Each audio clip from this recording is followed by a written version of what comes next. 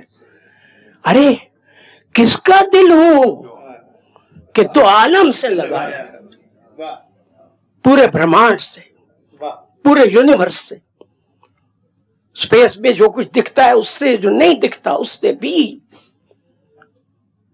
اور ایک جگہ غالب پوچھتے ہیں کہ تو کیا ہے؟ اے نہیں ہے. Oh you the self who is not. God damn it, who are you?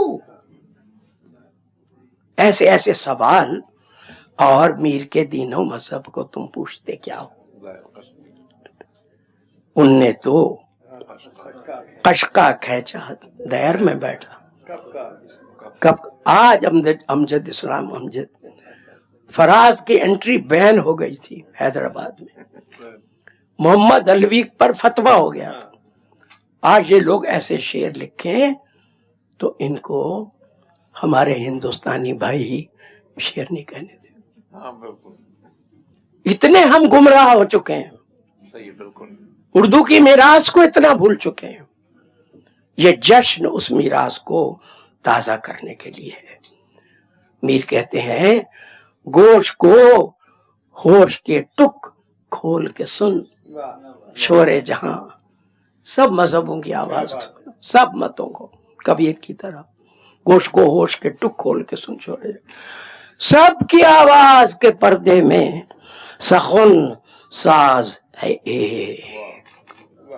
Only one. باقی سب راستے جو ہیں وہ گمراہ کرنے والے ہیں. یا غالب سب نہیں، اس سے پہلے سامنے کا شعر ہے نا، کعبے سے ان بتوں کو بھی نسبت ہے دور کی ہے. بت شکنی، فارسی کے ایک شعر نے کہا ہے کم بختو بت شکنی کرنی ہے تو پہلے اپنا بت بناؤ، پھر اس کو پاش کرو خود ہی کو. کعبے سے بھی نسبت ہے ان بتوں کو دور کی، وہاں کے نہیں وہاں کے نکالے ہوئے تو ہے، لات و منات وہاں کے نکالے ہوئے تو ہیں. اور سب سے بڑا شعر غالب کا، ہم موحد ہیں، جس کی توجیہ آج تک کوئی نہیں کر سکا. اور اس نوعیت کے شعر کبیر کے ہاں ملیں گے، اور بادشاہوں میں ملیں گے، بھگتوں میں ملیں گے، سنتوں میں ملیں گے، فقیروں میں ملیں گے، بابا فرید میں ملیں گے، بلے شاہ میں ملیں گے. مگر سمجھ ایکسپیرینس جس کو مہاتما بدھ کہتا ہے، حقیقت کو بھگتو. عقل سے آپ کبھی دھیان میں اس کا گیان نہیں پا سکتے، خود بھگتو. تو غالب کہتے ہیں ہم موحد ہیں، ٹھیک ہے، ایک کو ماننے والے. ہمارا ترک ہے، ہمارا کیش ہے ترک رسوم.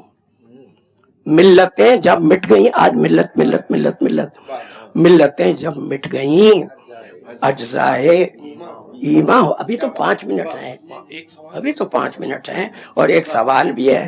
اور اس سلسلے کا ملتیں جب مٹ گئیں اجزائے ایمان ہو گئیں، یعنی ملتوں کا مٹا دینا ہی سچا ایمان ہے. اور ایمان کی کیسی کیسی تعبیریں کی ہیں ہمارے شاعروں نے. کہتے ہیں وفاداری بشرط استواری اصل ایمان ہے، مرے بت خانے میں مجس آدمی تو کعبے میں گاڑو برہمن. اور لفظ گاڑو کم وقت اس کے مذہب میں تو اس کو جلانا نصیب ہے، اور تم اس کو کعبے میں جگہ دے رہے ہو تو تھوڑا سا توہین کا لفظ تو گاڑو کم وقت کو، کیونکہ اردو سے ایماندار رہا ہے. اور یگانہ جو ابھی گزرا ہے وہ کہتا ہے کہ سب تیرے سوا کافر، سب تیرے سوا کافر، بیوقوف ہو گئے ہو، پاگل ہو گئے ہو، دیوانے ہو گئے ہو، مذہب کے نام مذہب دھندا بنا دیا ہے سب نے، سب مذہب والوں نے، ایک اکیلے ایک فرقے کی بات نہیں ہے، سب تیرے سوا کافر، آخر اس کا مطلب کیا؟ سر پھرا دے انسان کا، ایسا خبتے مذہب کیا؟ ایک خط میں غالب میر مہدی کو لکھتے تیرا بیٹا کیا پڑھ رہا ہے؟ اس نے جواب دیا فقہ پڑھ رہا ہے. اب take it in lighter when. کہتا اس کمبخت کو کہ فقہ پڑھ کے کیا کرے گا؟ کیوں اس کی زندگی خراب کرتا ہے؟ اس کے بعد بحث پھر کہا میں تو مذہب کو فقط اتنا جانتا ہوں کہ خدا کی ذات، اس کے بعد نبی، اس کے بعد چونکہ اثناشری تھے، خدا کی ذات، اس کے بعد نبی، اس کے بعد امام، یہی ہے مذہب حق والسلام بالاکرام. تو اردو زبان کی جو میراث ہے، جو ہیریٹیج ہے، وہ اس قسم کی ہے کہ اردو نے اس کو دہرانا اور بتانا ضروری ہے. شیخ، محتسب، مولوی، ملا، کوئی بھی مذہبی لفظ لیجئے، زاہد، ناصح، اس کو چھوڑا نہیں. اور تو اور یہ روایت ہم تک چلی آئی ہے. فیض کا شعر سنیے، محتسب کی خیر. اب محتسب یہاں ہے martial law administrator general Zia ul Haq. اور دیکھیں اردو شاعر کا سلیقہ، دیکھیے اس کی خیر مانگ رہے، یعنی رہنا چاہیے لذت عشق گئی غیر کے مر جانے سے. ارے ظالم تو چاہیے نا، تبھی تو آپ مقابلہ کریں گے، تبھی تو سچی پرکھ ہے آپ کی انسانیت کی اور اس اردو کی میراث کی. اس نے سکھایا کیا آپ کو؟ دھندا کرنا مذہب کا تو نہیں سکھایا، انسان بنانا سکھایا. اب ہم نہ بننا چاہیں انسان سے، انسان نہ بننا چاہیں، نہ سمجھنا چاہیں اپنی میراث کو پڑھ کے اس سے آنکھیں بند کر لیں، اس کے لیے اس طرح کے جشن ضروری ہے تاکہ ہم کو ہماری ہیریٹیج یاد دلاتے رہیں. فیض کا شعر، محتسب کی خیر اونچا ہے اسی کے فیض سے، رند کا، ساقی کا، میں کا، خم کا، پیمانے کا نام. 5 باتیں انقلابی انسان کے لیے، یا جو سولی پہ چڑھ رہا ہو اس کے لیے، اس کی خیر مان رہے. لفظوں میں ہر لفظ کے 20 معنی نکل سکتے ہیں اردو شاعری میں. اور وہ بڑھیا کہاں گئی اور آم کا پیڑ کہاں گیا. اب آپ 700 سال کا سفر سامنے رکھیے، ریختہ کے لفظ کو، ریختہ کی تاریخ کو سامنے رکھیے، اردو کے ارتقاء کو سامنے رکھیے. ارے ہمارا اور ہندی کا چولی دامن کا ساتھ ہے. اردو کی طاقت ہندی ہے، ہندی کی طاقت اردو ہے. اردو کے بغیر ہندی نہیں، کھڑی بولی نہیں، اس کا روزمرہ محاورہ، اس کا شستہ پن نہیں. اردو کے بغیر ہندی نہیں، اور ہندی کے بغیر ہم نہیں جی سکتے، کیوں ہم تو 70% ہندی ہیں ہی. تو وہ بڑھیا امیر خسرو کے زمانے کی، اور وہ فقیر خود امیر خسرو تھے، اور وہ بڑھیا 700 امیر خسرو تو مر گئے، وہ بڑھیا 700 سال سے زندہ ہے، اور وہ آم کا پیڑ بھی ابھی تک اس کے آنگن میں ہے. وہ بڑھیا یہ بی بے چادری اور اپنے حقوق کے لیے ترستی ہوئی زبان یہاں اس دھرتی پر اردو ہے. لیکن آم اس کے آج بھی میٹھے اور تازہ ہیں. حضرات ابھی اپنے نارنگ صاحب کی بہت عالمانہ گفتگو اور اردو کے تہذیبی ارتقاء کے بارے میں اردو کا کیا اختصاص ہے، اردو کے جتنے ممکنہ امکانات ہو سکتے ہیں اس پہ سیر حاصل گفتگو کی. اور میرا جو سوال تھا، میرے ذہن میں ایک سوال آ رہا تھا، نانگ صاحب نے اس کا جواب دیا کہ ہم ایک ایسے دور میں زندہ ہیں جہاں زبانیں بڑی تیزی سے مٹ رہی ہیں. گلوبلائزیشن کا زمانہ ہے، ہم سب جانتے ہیں، بہت سی زبانیں 500-600 زبانیں اور بولیاں صفحہ ہستی سے مٹ گئی ہیں. تو ایسے دور میں جب ہم ایک یک زبانی مونو لنگوالزم کی طرف بڑھ رہے ہیں تو اردو کیسے زندہ رہے گی، یا ہندوستان کی جتنی زبانیں کیسے زندہ رہیں گی، اس سے متعلق جو آپ کے ذہن میں شکوک پیدا ہوئے، اس کا نارنگ صاحب نے ابھی جو تمثیلی ایک واقعہ بڑھیا کے حوالے سے بیان کیا تو اس کا قرار واقعی جواب دیا کہ اردو ایک تہذیبی وحدت کی زبان ہے. اردو ہر طرح کی تنگ نظری کے خلاف ہے، رواداری کی زبان ہے.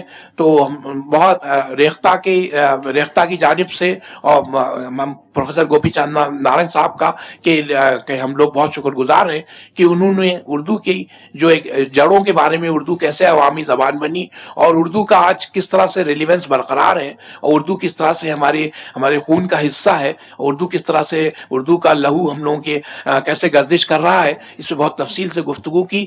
تو میں فرحت احساس صاحب کا اور دیگر اراکین جو ریختہ کے ہیں ان کا بھی شکریہ ادا کرتا ہوں کہ انہیں اردو کے بارے میں جو بہت سی غلط فہمیاں تھیں، اردو کے بارے میں بہت سے جو مسکنسیپشن تھے، ان کو بھی دور کرنے میں بڑی حد تک اس طرح کی جو تقریبات کا انعقاد کیا. بہت آپ تمام حضرات کا بھی شکریہ کہ آپ لوگ یہاں تشریف لائے اور اردو سے اپنی دلچسپی کا بھی ثبوت دیا. بہت بہت شکریہ.